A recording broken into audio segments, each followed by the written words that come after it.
میرا نام تحریر ہے۔ میری عمر 16 سال تھی۔ ہم لوگ جوائنٹ فیملی میں رہتے تھے۔ میرے چاچو، ان کے بچے، سب لوگ ایک ہی گھر میں رہتے تھے۔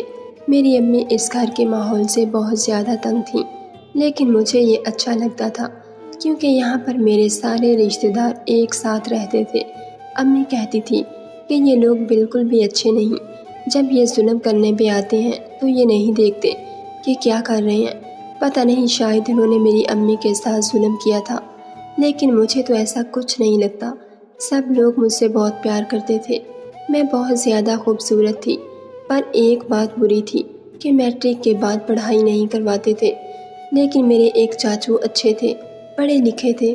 انہوں نے کہا کہ اگر لڑکیاں میٹرک کر لیں تو باقی کی پڑھائی تو گھر بیٹھے بھی کر سکتی ہیں۔ اسی لیے انہوں نے مجھے پرائیویٹ پڑھائی کروائی۔ وہ بہت اچھے تھے۔ ان کے اپنے بیٹے بھی جوان تھے۔ اس گھر کے بیٹوں کو پڑھنے کی اجازت تھی، لیکن بیٹیوں کو صرف میٹرک ہی کروایا جاتا۔ میری امی کہتی تھیں کہ یہ بات بہت بری ہے، لیکن مجھے تو ویسے بھی پڑھنے کا شوق نہیں تھا۔ اس کے علاوہ اس خاندان کے رشتے خاندان کے اندر ہی ہوتے تھے، باہر سے کبھی بھی کوئی بھی رشتہ نہیں آتا تھا، چاہے جو کچھ بھی ہو جائے۔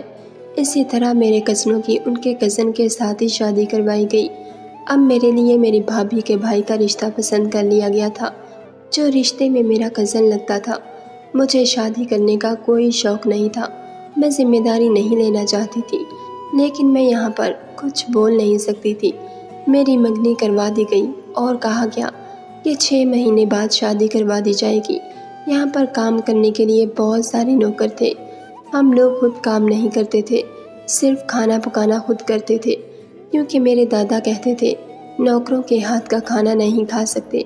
میری شادی طے ہو گئی، اسی لیے مجھے کہا کہ آج تم صرف آرام کرو، کہ باقی ساری زندگی تم نے کام ہی کرنا ہے۔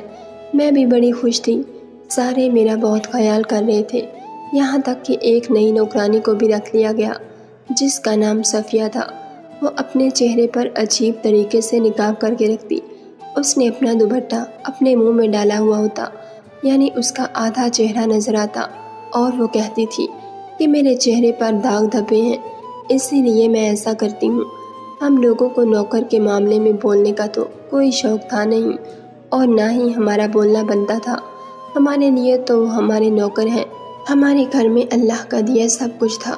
صفیہ اپنے کام پر لگ گئی اور میری شادی کی تیاریاں ہونے لگی۔ میری ساری کزن شادی کر کے اسی گھر میں رہتی تھیں اور ان کے الگ کمرے بنوا دیے جاتے تھے، لیکن میرا کمرہ دوسرے پورشن پر بن رہا تھا کیونکہ نیچے جگہ نہیں تھی۔ میری باقی کزنوں نے کہا کہ چلو تم کم سے کم الگ پورشن میں تو جا رہی ہو، ہمیں تو ایسا لگتا ہے کہ ہماری شادی ہوئی ہی نہیں، اپنے ہی گھر میں رہ رہے ہیں، کوئی نئی بات نہیں، کوئی دلچسپی نہیں، وہی شکلیں جو بچپن سے دیکھتے آئے ہیں۔ اب آپ کو ساری زندگی بھی وہی دیکھنی پڑے گی، ایسے تھوڑی نہ شادی میں کوئی کشش رہتی ہے۔ میں نے کہا کہ تم لوگوں کی سوچ کے بارے میں مجھے نہیں پتا، میں تو بس اتنا جانتی ہوں کہ شادی تو شادی ہوتی ہے۔ صفیہ گھر کے کام کم کرتی تھی اور میرے پیچھے زیادہ بھاگتی تھی۔ وہ مجھے بہت زیادہ غور سے دیکھتی اور میری بڑی تعریفیں کرتی، کہتی کہ بہت زیادہ پیاری ہیں۔ کبھی میرے لیے کوئی اچھی سی کھانے کی چیز بھی بنا لیتی۔ ایک دن میں شیمپو کر کے بیٹھی تھی تو آ گئی اور کہنے لگی، کیا ہو گیا، آپ کے سر میں درد ہو رہا ہے؟ تو میں نے کہا تھوڑا سا درد ہے۔ اس نے کہا کہ آپ کے لیے اچھا سا سوپ بنا دیتی ہوں، سردی کا موسم آ رہا ہے نا، اسی لیے آپ کے سر میں درد ہو رہا ہے۔ وہ میرا بہت خیال کرتی تھی، اسی لیے مجھے بہت اچھی لگتی۔ پھر شادی کا دن قریب آ گئے اور شادی میں 1 ہفتہ رہ گیا کہ میرا وہی والا کزن جس کے ساتھ میری شادی ہونی تھی، اس کا نام احمد تھا، وہ سیڑھیوں سے گر گیا۔ اسے اتنی زیادہ چوٹ لگ گئی کہ فی الحال تو وہ شادی کرنے کی حالت میں تھا نہیں۔ اس کو اسپتال لے گئے اور اس کے بعد وہ بستر پر پڑ گیا۔ اس کے پاؤں میں فریکچر ہو گیا تھا۔ ہفتے کے بعد شادی تھی اور بیچارے کے ساتھ کیا حادثہ ہو گیا ہے۔ سب لوگ پریشان بھی تھے اور بہت زیادہ فکر مند بھی، اور ان کا کہنا تھا کہ لگتا ہے نظر لگ گئی ہے، صدقہ خیرات کرنا پڑے گا۔ شادی آگے ہو گئی 2 مہینے۔ مجھے تو کوئی مسئلہ نہیں تھا، میں احمد کے لیے پریشان تھی کیونکہ وہ میرا ہونے والا شوہر تھا، لیکن اتنی زیادہ پریشان بھی نہیں تھی کم سے کم 2 مہینے میں آرام کر سکتی تھی۔ میری تو ویسے بھی خدمت ہو رہی تھی، لیکن جب ان سے پوچھا کہ تم گرے کیسے تو وہ کہتا کہ مجھے پتہ ہی نہیں کہ میں کیسے گرا ہوں۔ مجھے تو سمجھ نہیں آئی میں کیسے گر گیا۔ میرے چاچو نے کہا کہ کیا کہہ رہے ہو تم، ایسے کیسے گر گئے؟ احمد نے کہا کہ میں سیڑھی کے اوپر کھڑا ہو کر فون دیکھ رہا تھا۔ میرے چاچو نے کہا تو تب تمہارا دھیان کدھر تھا؟ فون میں تھا تو پھر تم نے گرنا ہی تھا، آگ لگ جائے اس فون کو۔ انہوں نے سب کو ڈانٹنا شروع کر دیا۔ اس نے کہا کہ میرا فون میں دھیان ضرور تھا، لیکن اس کا مطلب یہ نہیں کہ میں اتنی آسانی سے گر جاتا۔ سب احمد کا بھی خیال کرنے لگے۔ ڈاکٹر نے کہا کہ فریکچر ہے پر زیادہ مسئلہ نہیں، اس کے بعد وہ بھی ٹھیک ہو گیا۔ پھر بھی ہم لوگوں نے 1 مہینہ انتظار کیا۔ جب وہ بالکل ٹھیک ہو گیا تو پھر سے شادی کی تیاریاں ہونے لگیں۔ صفیہ بڑی اداس تھی۔ اس سے میری چاچی نے پوچھ لیا کہ تم کیوں اتنی اداس ہو تو کہنے لگی کہ نہیں کوئی مسئلہ نہیں۔ انہوں نے کہا کہ نہیں، تم نے تو ایسا منہ بنا رکھا ہے جیسے خدا نخواستہ یہ فوتگی والا گھر ہو۔ تو کہنے لگی کہ نہیں ایسی بات نہیں ہے، جب کسی کی بچی رخصت ہوتی ہے تو میرا دل بڑا دکھتا ہے۔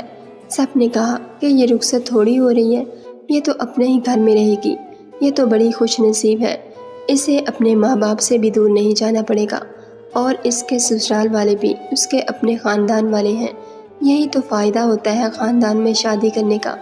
صفیہ نے کہا کہ میں نے اپنی بڑی بیٹی کی شادی بڑے گھر کے لوگوں میں کی، پر وہ خوش نہیں ہے، اسی لیے بس میں اداس رہتی ہوں۔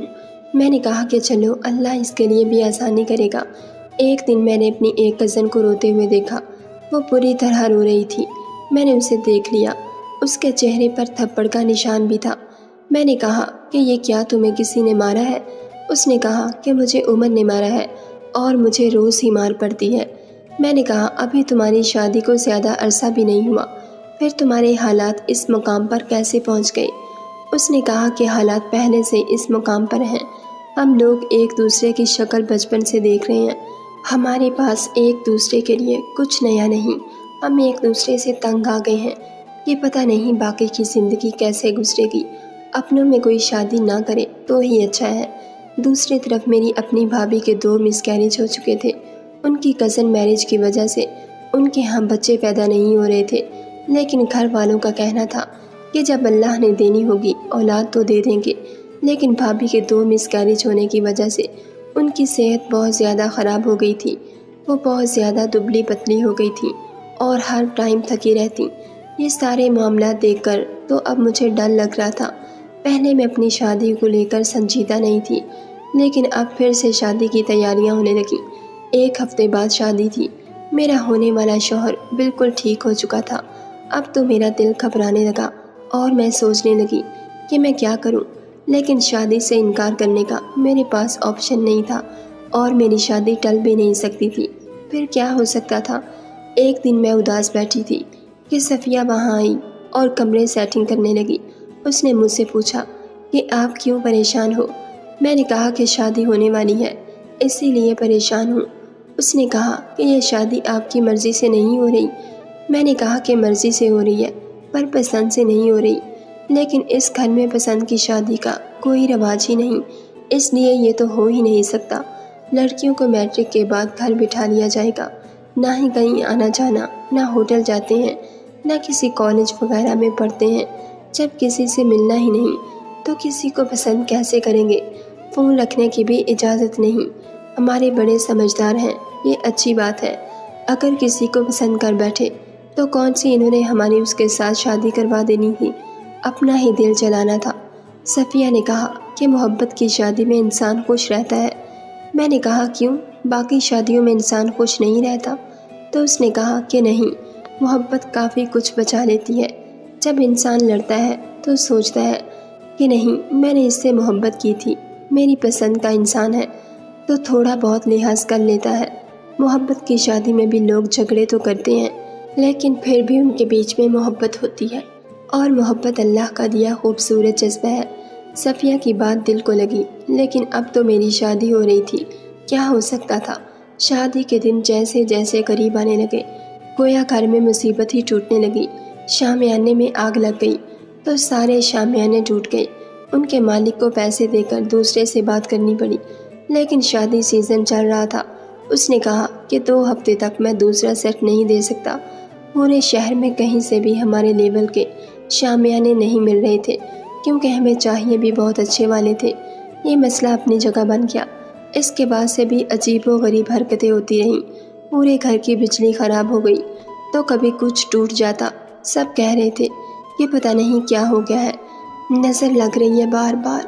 گھر میں ختم بھی پڑھایا گیا، لیکن پھر بھی مسئلہ ختم ہونے کا نام نہیں لے رہے تھے۔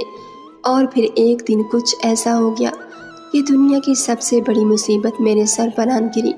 ایک رات میں اپنے کمرے میں سکون سے سو رہی تھی۔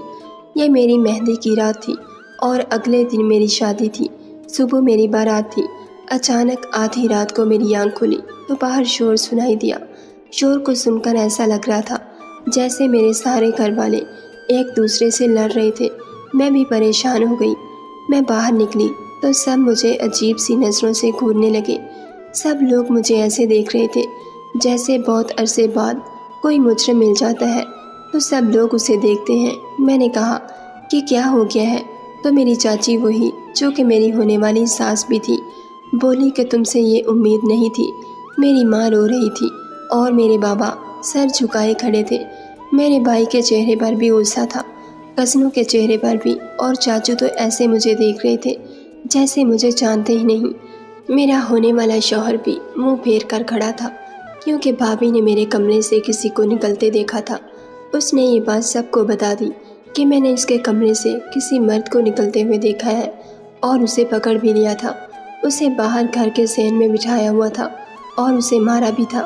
میں حیران تھی۔ میں نے کہا کہ ایسی کوئی بات نہیں، مجھے نہیں پتا، ہو سکتا ہے کہ وہ چور ہو، چوری کرنے آیا ہو اور میرے کمرے میں بھی چوری کرنے کے لیے ہی گھسا ہو۔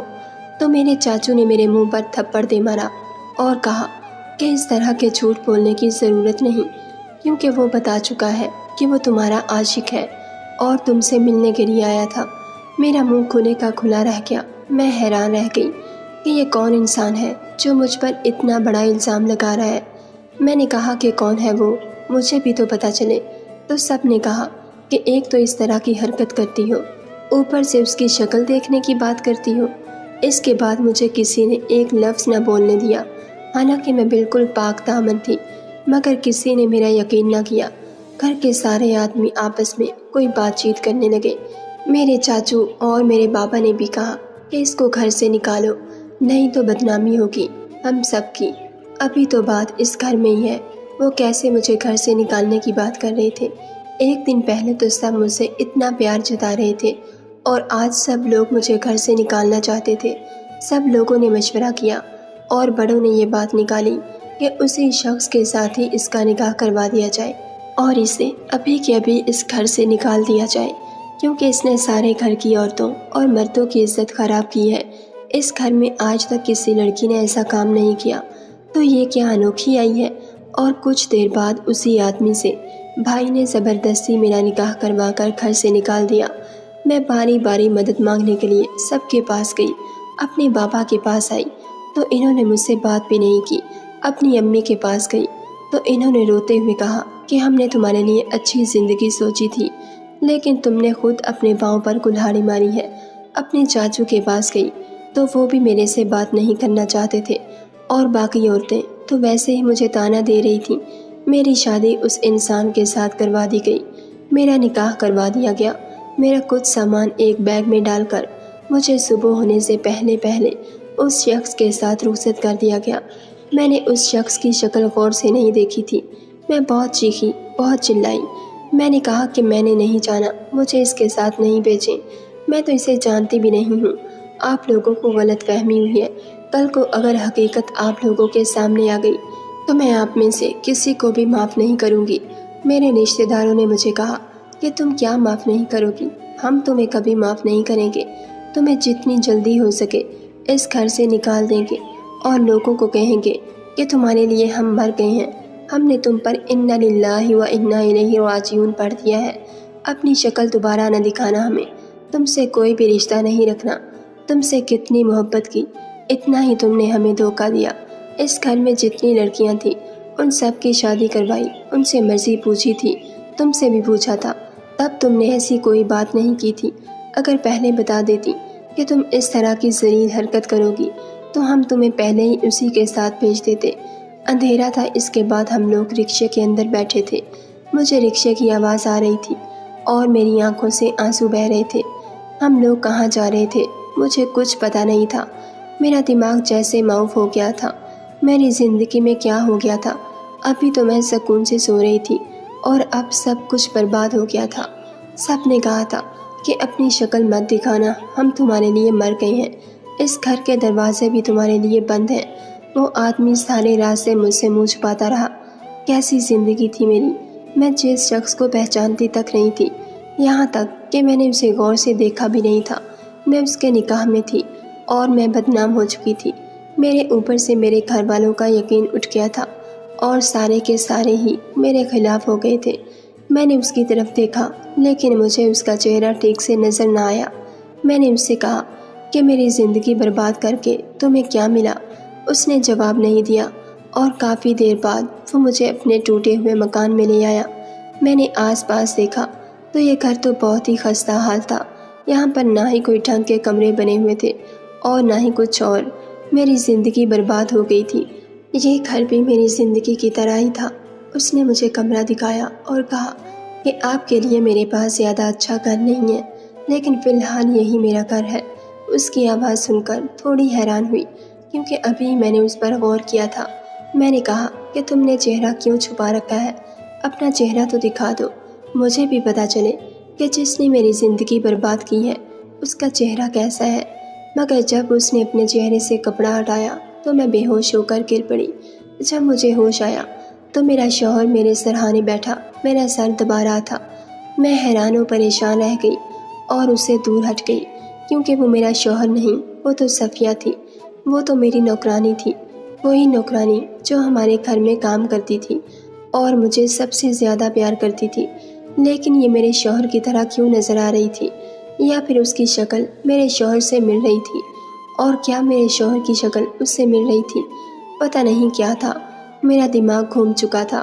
اس نے کہا کہ میرا نام علی ہے، تم جس اسکول میں پڑھتی تھی میں اس کے سامنے دکان لگاتا تھا، تمہیں آتے جاتے ہوئے دیکھتا تھا، تم سے بہت محبت کرتا تھا، سچی والی محبت، تمہارے بغیر نہیں رہ سکتا تھا، اسی لیے نوکرانی بن کر تمہارے گھر میں کام کرنے لگا۔ تبھی تو میں نے وہاں پر بھی چہرہ چھپایا ہوتا تھا کیونکہ میں تم سے بہت محبت کرتا ہوں۔ میں نے ہی تمہارے شوہر کو سیڑھیوں سے دھکا دیا تھا تاکہ یہ شادی نہ ہو سکے، اور میں ہی تمہارے کمرے میں آیا تھا کیونکہ اس وقت میرے پاس شادی رکوانے کا اور کوئی طریقہ نہیں تھا۔ میں نے تم پر الزام لگایا اور کہا کہ میں تم سے ملنے کے لیے آیا ہوں تاکہ یہ لوگ اسی طرح کی کوئی حرکت کریں، اور میں کامیاب ہو گیا۔ اب تم میری بیوی ہو اور میرے ساتھ ہو، اور میں اس دنیا کا سب سے خوش قسمت انسان ہوں۔ میں تم سے بہت محبت کرتا ہوں، میں تمہیں بہت خوش رکھنے کی کوشش کروں گا۔ میں نے کہا کہ تم مجھ سے محبت کرتے ہو، تم اسے محبت کہتے ہو؟ تم نے مجھے بدنام کر دیا، میرے خاندان کے سامنے ذلیل کروا دیا۔ میں تو بس ایک پل کے لیے بھی نہیں رہوں گی، یہاں سے چلی جاؤں گی اور اپنے گھر والوں کو سب بتا دوں گی۔ جب میں وہاں سے جانے لگی تو علی نے مجھے کہا کہ تم شوق سے جا سکتی ہو، لیکن جنہوں نے پہلے تمہارا بھروسہ نہیں کیا اب کیا کریں گے؟ تم نے سوچا نہیں کہ صرف 4 گھنٹے کے اندر انہوں نے تمہاری تقدیر کا فیصلہ کر دیا اور تمہیں بولنے کا موقع تک نہیں دیا۔ وہ تمہارے اپنے تھے، کیا وہاں پر تم خوش رہتی؟ اس گھر کے اندر ایک ایسے شخص کے ساتھ جو تم سے محبت نہیں کرتا۔ میرا طریقہ غلط لیکن میری نیت غلط نہیں ہے، میں نے تم سے سچی محبت کی ہے۔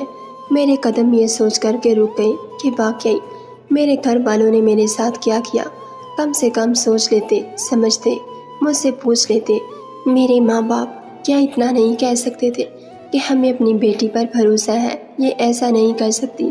علی نے کہا کہ جانے سے پہلے اتنا ضرور سوچو کہ کون سی دلہن اپنی شادی سے 1 دن پہلے اپنے عاشق کو گھر ملنے کے لیے بلاتی ہے۔ تمہارے گھر والے اتنے کان کے کچے تھے، انہیں تم پر رتی برابر بھی بھروسہ نہیں تھا۔ جو میں نے ان کو کہا انہوں نے فوراً یقین کر لیا اور تمہیں میرے ساتھ بھیج دیا۔ ان کو تم سے کوئی لگاؤ نہیں۔ علی نے مجھے کہا کہ میں پھر بھی تمہیں نہیں روکوں گا، اگر تم نے جانا ہے تو جا سکتی ہو، لیکن صبح چلی جانا۔ میں خود تمہیں چھوڑ آؤں گا۔ ابھی بہت رات ہو گئی ہے، تم سو جاؤ، میں باہر سو جاتا ہوں۔ جب تک تم نہیں چاہتی میں تمہیں ہاتھ تک نہیں لگاؤں گا، کیونکہ میں نے تم سے محبت کی ہے۔ پہلے ہی مجھے اپنی محبت حاصل کرنے کے لیے غلط طریقہ اپنانا پڑا اور کوئی غلطی نہیں کرنا چاہتا۔ میں ساری رات روتی رہی اور سوچتی رہی، میں ایک پل کو بھی نہیں سوئی۔ صبح علی نے میرے لیے ناشتہ بنایا، اس نے مجھے ناشتہ کھلایا اور کہا کہ مجھے پتہ ہے تم نے کل سے کچھ نہیں کھایا ہوگا۔ اس نے ایک رات میں میرا اتنا خیال کیا، اتنا احساس کیا۔ اس نے کہا کہ اب میں تمہیں چھوڑ آتا ہوں، تو میں نے کہا کہ میں نہیں جاؤں گی۔ میں نے روتے روتے اس کا ہاتھ تھام لیا اور اس نے میرے سر پر ہاتھ رکھ کر کہا کہ میں تمہیں دوبارہ کبھی رونے نہیں دوں گا۔ نہیں پتا کہ میں نے ٹھیک کیا یا غلط، آپ ہی بتائیں کہ میں نے صحیح کیا ہے یا غلط کیا ہے۔ ناظرین، اگر آپ کو ہماری ویڈیو پسند آئی ہے تو لائک اور شیئر ضرور کیجیے، اور ایسی مزید ویڈیوز دیکھنے کے لیے ہمارے چینل کو سبسکرائب کر لیجیے۔